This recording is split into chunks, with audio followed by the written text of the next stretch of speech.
የነፍስ በርና የአእምሮ ውጊያ። ህይወት ዝም ብሎ የሚመራ ጉዞ ሳይሆን በየቀኑ የምንዋጋው መንፈሳዊ ውጊያ ነው። ጠላት ሰይጣን እኛን ለማጥመድ ትልልቅ ሰንሰለቶችን ብቻ ሳይሆን እኛ የማናስተውላቸውን ትናንሽ ቀዳዳዎች ይጠቀማል። ዛሬ በእነዚህ በሚቀጥሉት 4 ክፍሎች ውስጥ የተጠቀሱትን አእምሯችንንና ነፍሳችንን የምንጠቀምባቸውን ቁልፍ ነጥቦች እንመለከታለን። እንደ አንድ ወሳኝ መረጃ ስለሚጠቅሙን እስከ መጨረሻው እንከታተል። ክፍል 1 አእምሮ የጥላቻና የፍቅር የውድቀትና የድል መፍለቂያ። ሰው ሆኖ የሚዋጋው ጠላትህ አንተን ለመጣል መጀመሪያ የሚፈልገው አካልህን ሳይሆን አእምሮን ነው። ለምን?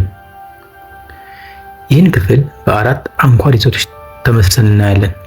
አንደኛ፣ አእምሮ እንደ ኦፕሬቲንግ ሲስተም ወይም ኮንትሮል ሴንተር የሚያገለግል ነው። አእምሮአችን የህይወታችን የቁጥጥር ማዕከል ነው። እጅና እግራችን የሚንቀሳቀሱት፣ ምላሳችንን የሚናገረው፣ አይኖቻችን የሚያዩት አእምሮአችን በሚሰጠው ትዕዛዝ ነው። ሰይጣን ይህን በሚገባ ያውቃል። ነፍስን ለመቆጣጠር በሩቅ ቆሞ አይጠብቅም። ይልቁንም ማዘዣ ጣቢያው ኮማንድ ሴንተር ውስጥ ሰርጎ ለመግባት ይሞክራል። መጽሐፉ እንደሚነግረን ውጊያው የሐሳብ ውጊያ ነው። አንድን ትልቅ ኃጢአት ከመስራት በፊት ያ ኃጢአት በአእምሮ ውስጥ እንደ ሐሳብ ተዘርቶ ነበር። ዝሙት ከመፈጸሙ በፊት ብታደርገው ምን አለበት የሚል ሐሳብ ይገባል። ግድያ ከመፈጸሙ በፊት ይገባዋል፣ በቀል መውሰድ አለብህ የሚል ስሜት ይነግሳል።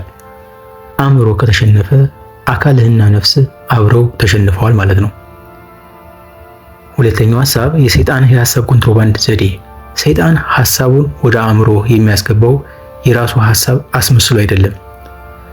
እኔ ሰይጣን ነኝ፣ ይህን ክፉ ሐሳብ አስብ አይልም።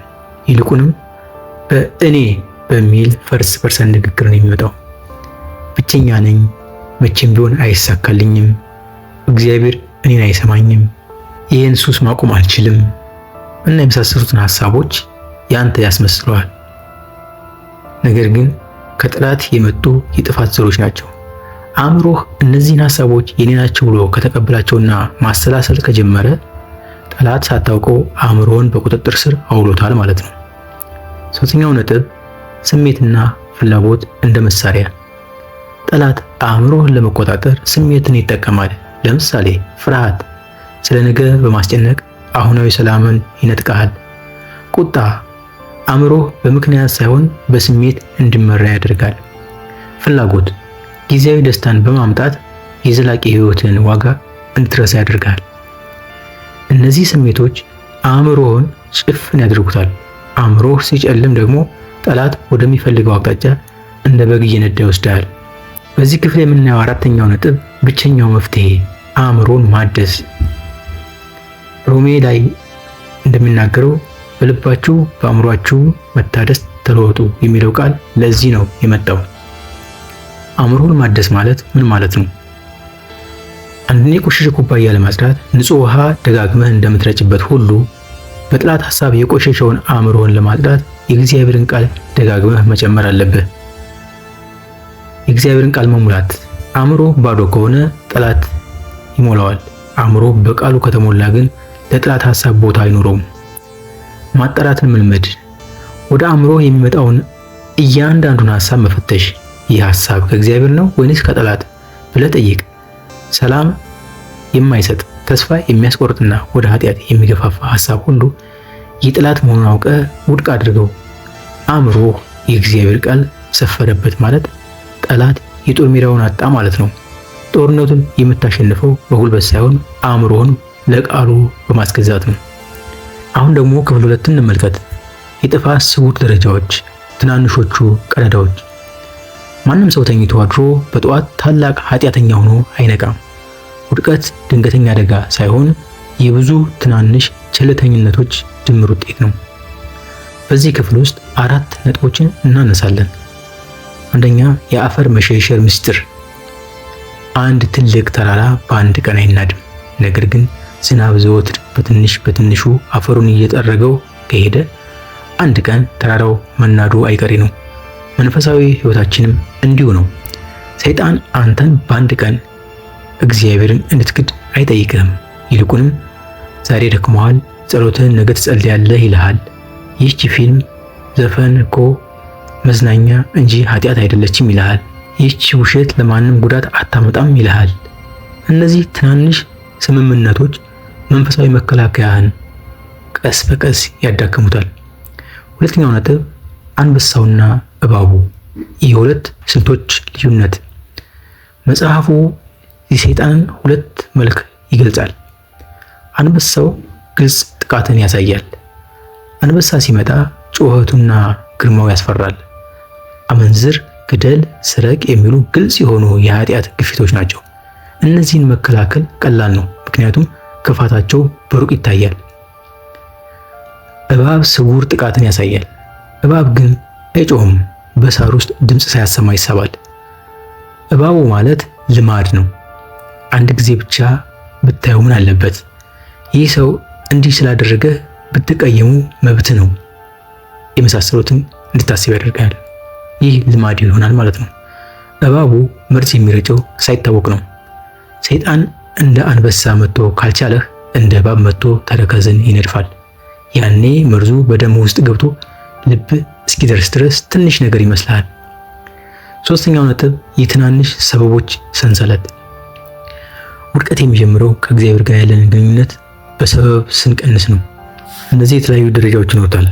የመጀመሪያው ደረጃ ጊዜ የለኝም በሚል ሰበብ የቃላት ጥናትና የጸሎት ጊዜን ማሳጠር።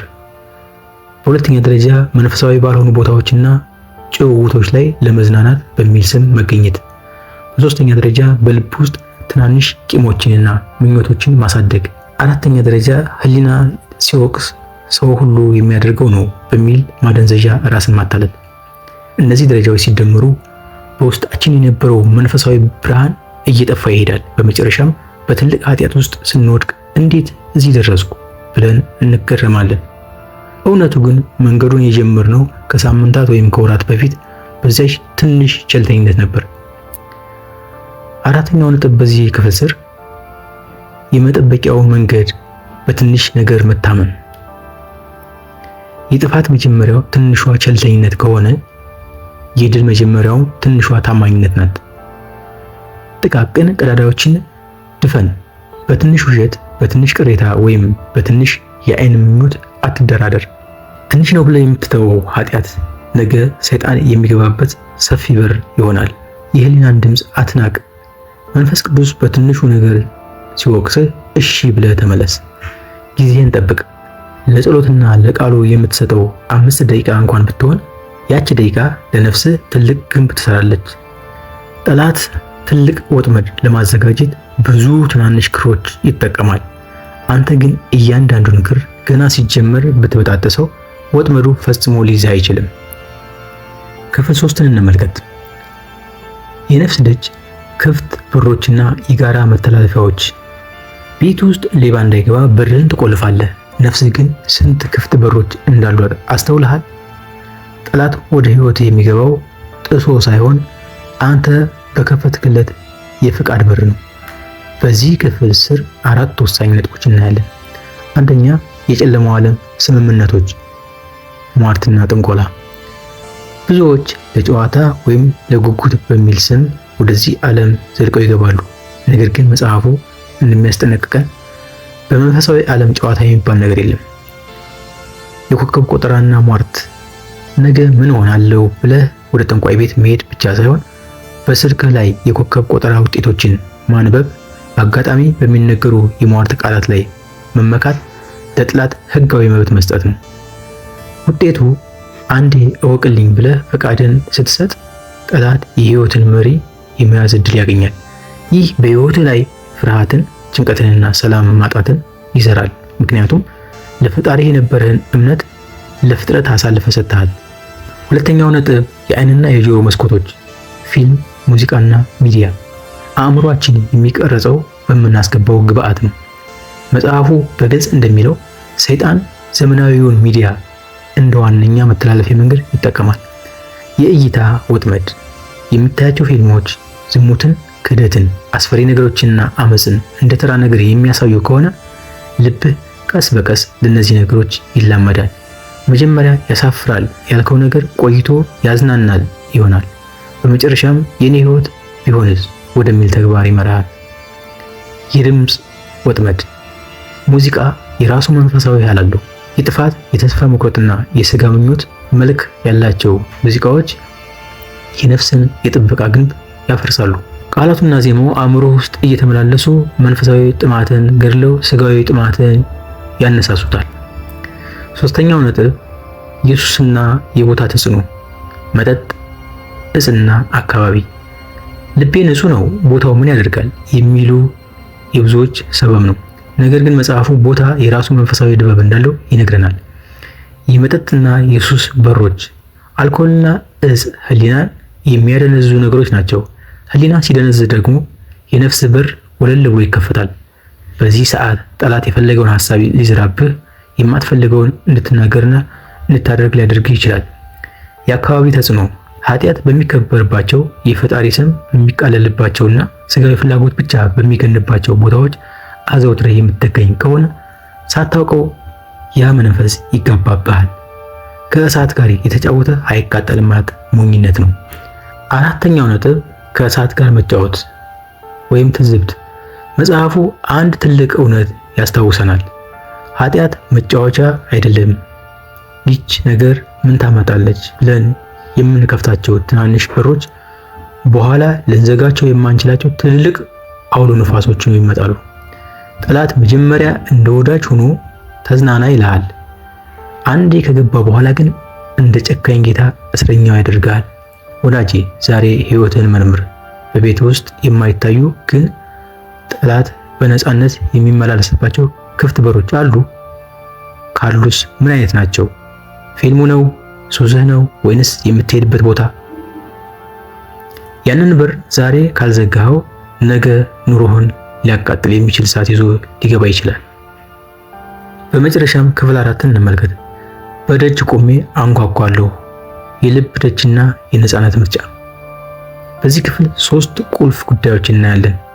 የክፍል የሚያነጣጥረው በሰው ልጅ የመምረጥ ነፃነት ወይም ፍሪ ዊል ላይ ነው። እግዚአብሔር ሰውን ሲፈጥረው እንደ ማሽን ሳይሆን በራሱ ፈቃድ እንዲንቀሳቀስ አድርጎ በመሆኑ ወደ ሕይወታችን ለመግባት የኛን ፈቃድ ይጠይቃል። የመጀመሪያውን ነጥብ እንመልከት። የበር መክፈቻው ስልጣን ያለው በማን እጅ ነው? የልባችን በር መክፈቻ ያለው በውስጥ በኩል ብቻ ነው። ጌታ በመጽሐፍ ቅዱስ እነሆ በደጅ ቆሜ አንኳኳለሁ፣ ማንም ድምፄን ቢሰማ ደጁንም ቢከፍትልኝ ወደ እርሱ እገባለሁ ይላል።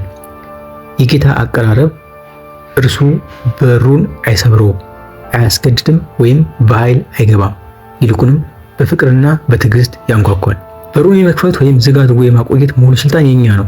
ይህ የሚያሳየው እግዚአብሔር ለሰው ልጅ የሰጠውን ክብርና ነፃነትን ነው። ሁለተኛው ነጥብ 2 አንኳኳዮችና ድምጾች።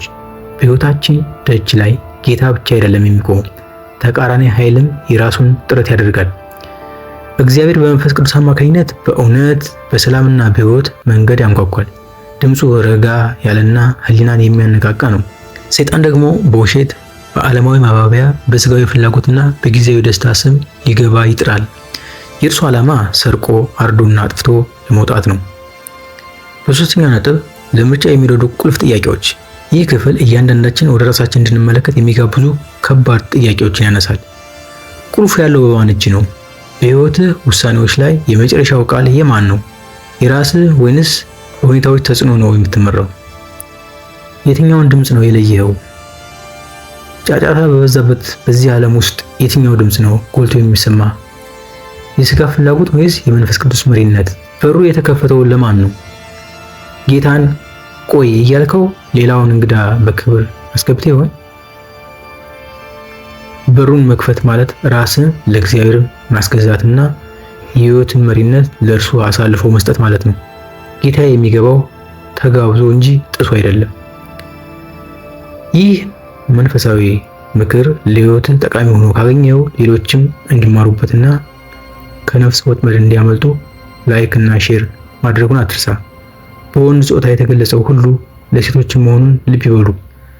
ለነዚህ መሰል አስተማሪ ቪዲዮዎች አዲስ ከሆንክ ደግሞ የቤተሰባችን አባል ለመሆን ሰብስክራይብ በማድረግ የደወል ምልክቷን ተጫን። ሐሳብህንም በኮሜንት መስጫ ላይ ብታሰፍርልን ደስ ይለናል። በቀጣይ በሌላ እጅግ ጠቃሚ ቪዲዮ እስከምንገናኝ ድረስ አእምሯችሁን በንቃት ነፍሳችሁን በጥንቃቄ ጠብቁ። ሰላም ቆዩ።